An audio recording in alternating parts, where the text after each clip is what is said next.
Assalamualaikum warahmatullahi wabarakatuh.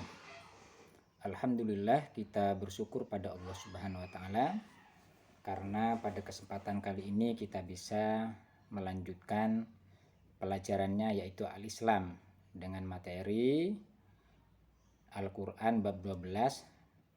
Maudhu'nya, temanya adalah menunaikan amanah, adil dan tanggung jawab. Saudara-saudara sekalian, baik, saya akan bacakan landasan naklinya ayat suci Al-Qur'annya. A'udzu billahi minasyaitonir rajim. Bismillahirrahmanirrahim. Ar-rijalu qawwamuna 'alan nisa'i bima faddalallahu ba'dahum 'ala ba'din wa bima anfaqu min amwalihim. فالصالحات قانتات حافظات للغيب بما حفظ الله واللاتي تخافون نشوزهن فعظوهن واهجروهن في المضاجع واضربوهن فإن أطعنكم فلا تبغوا عليهن سبيلا Innallaha kana 'aliyyan kabira.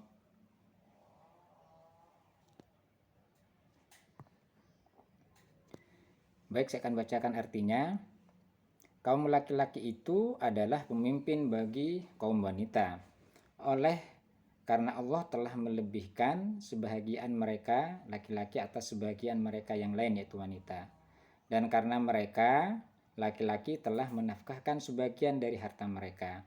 Sebab itu, maka wanita yang saleh ialah yang taat kepada Allah lagi memelihara diri ketika suaminya tidak ada.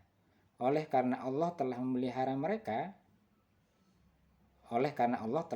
mereka, wanita-wanita yang kamu khawatirkan nususnya, maka nasihatilah mereka dan pisahkanlah mereka di tempat tidur mereka dan pukullah mereka. Kemudian jika mereka mentaatimu, maka janganlah kamu mencari-cari jalan untuk menyusahkannya. Sesungguhnya Allah Maha Tinggi lagi Maha Besar. Saudara-saudara sekalian, nah, berdasarkan ayat tadi, maka tentu ada tugas dan tanggung jawab yang dibebankan kepada kaum laki-laki sebagai suami. Dan di antara sekian tugasnya adalah kaum laki-laki melindungi, mengendalikan, menuntun, dan memimpin. Nah, kemudian istri yang dipimpinnya, kalau nanti dikhawatirkan tidak bisa melaksanakan tugas atau amanah sebagai istri, bahkan bisa selingkuh umpamanya, atau menelantarkan anaknya untuk dibimbing atau yang lain-lainnya. Nah, istri-istri yang tidak melaksanakan kewajibannya ini dalam terminologi Islam dikatakan nusus. Maka langkah antisipasinya agar ini tidak berkelanjutan diberi pelajaran dengan tahapan-tahapan sebagai berikut. Nah, yang pertama, maka diberi nasihat yang baik agar memperoleh pengertian. Kemudian yang kedua, dipisahkan dari tempat tidurnya. Mengapa dipisahkan dari tempat tidurnya?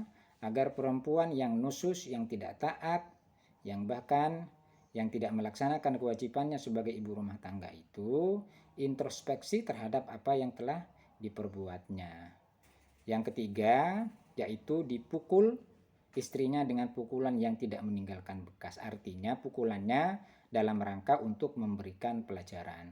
Jangan sampai memukul keluarganya itu di luar batas kewajaran sehingga nanti akibatnya adalah akibat yuridis, akibat hukum, dan ini tidak dibenarkan dalam Islam. Karena orientasi memukulnya adalah mendidik dan memberikan pelajaran. Saudara-saudara sekalian, ayat berikutnya adalah, saya akan bacakan, A'udzu billahi minasyaitonir rajim. Innallaha ya'murukum an tu'addul amanati ila ahliha wa idza hakamtum bainan nasi an tahkumu bil adl innallaha ni'ma ya'idukum bih innallaha kana sami'an basira. Artinya, sesungguhnya Allah menyuruh kamu menyampaikan amanat kepada yang berhak menerimanya dan menyuruh kamu apabila menetapkan hukum di antara manusia supaya kamu menetapkan dengan adil. Sesungguhnya Allah memberi pengajaran yang sebaik-baiknya kepadamu. Sesungguhnya Allah adalah Maha mendengar lagi Maha melihat. Nah, amanah adalah sesuatu yang diserahkan kepada pihak lain untuk dipelihara dan dikembalikan bila saatnya tiba atau bila diminta oleh pemiliknya. Jadi amanah ini adalah sebuah kepercayaan kepada seorang dan kepercayaan itu harus dituntaskan. Jangan sampai kemudian kepercayaan ini hilang begitu saja karena kita tidak melaksanakan amanah itu. Nah, amanah adalah lawan daripada khianat. Jadi lawan daripada amanah adalah khianat. Ia tidak diberikan kecuali kepada orang yang dinilai oleh pemberinya dapat memelihara dengan baik apa yang diberikannya itu. Jadi khianat itu adalah orang yang tidak dipercaya bisa mengemban amanah. Nah, sebaliknya kalau amanah adalah orang yang dipercaya untuk bisa mengemban amanah. Karena amanah sudah diberikan, maka tentu orang yang diberi amanah itu harus menunaikan dan menjaga serta menuntaskan amanah tersebut sesuai dengan perintah. Agar trust kepercayaan itu tetap terbangun. Kalau kepercayaan itu sudah terbangun, maka nanti akan timbul kepercayaan lagi sehingga tidak menutup kemungkinan amanah-amanah berikutnya juga akan diberikan. Sebaliknya, kalau kita di dalam menjalani kehidupan ini diberi amanah, kemudian menjalaninya dan di tengah-tengah perjalanan kita menjalankan amanah, ternyata kita tidak amanah, tidak bisa melaksanakan itu sesuai dengan titipan atau perintah tersebut, maka secara otomatis kita tidak akan dipercaya. Kalau tidak dipercaya, jangan diharapkan orang lain nanti akan mengamanai lagi atau menitipkan kembali kepada kita.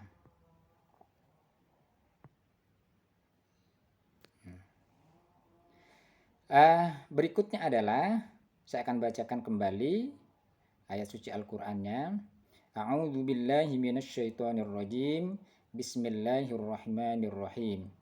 Ya ayyuhalladzina amanu kunu qawwamina bil qisti syuhada'a lillahi walau ala anfusikum awil walidaini wal aqrabin in yakun ghaniyan aw faqiran fallahu awla bihima fala tattabi'ul hawa an ta'dilu wa in talwu aw tu'ridu fa innallaha kana bima ta'maluna khabira. Wahai orang-orang yang beriman, jadilah kamu orang yang benar-benar penegak keadilan, menjadi saksi karena Allah, biarpun terhadap dirimu sendiri atau ibu bapak dan kaum kerabatmu.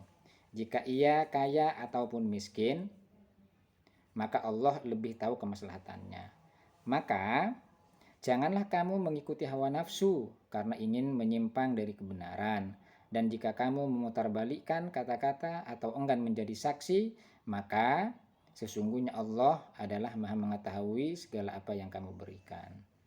Saudara sekalian, ini penting bagi kita, khususnya adalah penegak hukum atau sebagai saksi di persidangan untuk memberikan kesaksiannya yang benar. Jangan sampai kemudian faktanya A kemudian kita di persidangan menyampaikan B, atau sebaliknya. Karena di sini berani menyatakan benar kepada orang yang benar meskipun dia adalah orang miskin, musuh, atau orang yang kita benci. Jadi jangan sampai kemudian kita berbohong atau tidak jujur walaupun orang yang yang harus kita bela adalah orang tua sendiri, kemudian pimpinan kita sendiri. Kalau memang itu tidak benar, katakan tidak benar. Sebaliknya, walaupun yang dihadapi oleh kita adalah orang miskin, tidak mempunyai kemampuan apa-apa, dan bahkan dalam pandangan publik tidak mempunyai pengaruh apa-apa dengan semua keterbatasannya, kalau memang benar, maka katakan benar. Kita perjuangkan. Karena apabila kita melakukan hal tersebut, maka sebenarnya kita sudah melaksanakan dan mengimplementasikan yaitu sifat Rasulullah Shallallahu Alaihi Wasallam, yaitu jujur menyampaikan kebenaran. Oleh karena itu, saudara-saudara sekalian, ini kalau kita berbicara dalam konteks persidangan.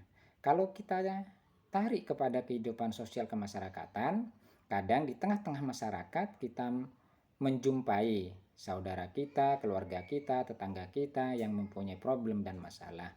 Dan bahkan masalah itu ketika ada banyak orang yang intervensi malah tambah ruwet dan tambah tidak jelas ujungnya. Kenapa? Karena orang yang intervensi mempunyai kepentingan sendiri. Oleh karena itu, kita orang yang mempunyai pengetahuan, jangan sampai nanti ketika kita menghadapi persoalan tersebut di tengah-tengah masyarakat, melenceng dari jalan yang benar. Kita sampaikan yang benar begini, tentu dengan cara-cara yang mudah diterima oleh semua orang. Nah, inilah sikap orang yang jujur, yang mempunyai ilmu untuk menyuarakan dan menyampaikan kebenaran, sehingga di tengah-tengah masyarakat akan tegak sebuah kebenaran dan keadilan. Kalau tidak kita yang melakukan itu semua, gitu kan, kita jangan berharap kepada orang lain, karena belum tentu orang lain lebih baik daripada kita. Oleh karena itu, mari masing-masing di antara kita memulai dari sesuatu yang kecil untuk melakukan kebaikan, yaitu dimulai dari sifat yang jujur untuk mengungkapkan kebenaran. Baik saudara sekalian, ini saja yang bisa saya sampaikan. Mudah-mudahan bisa dipahami dan kita bisa berjumpa dan bertemu di lain kesempatan. Tetap semangat walaupun dalam kondisi pandemi ini. Insya Allah semuanya nanti akan berakhir. Akhirul kalam, billahi taufiq wal hidayah. Wassalamualaikum warahmatullahi wabarakatuh.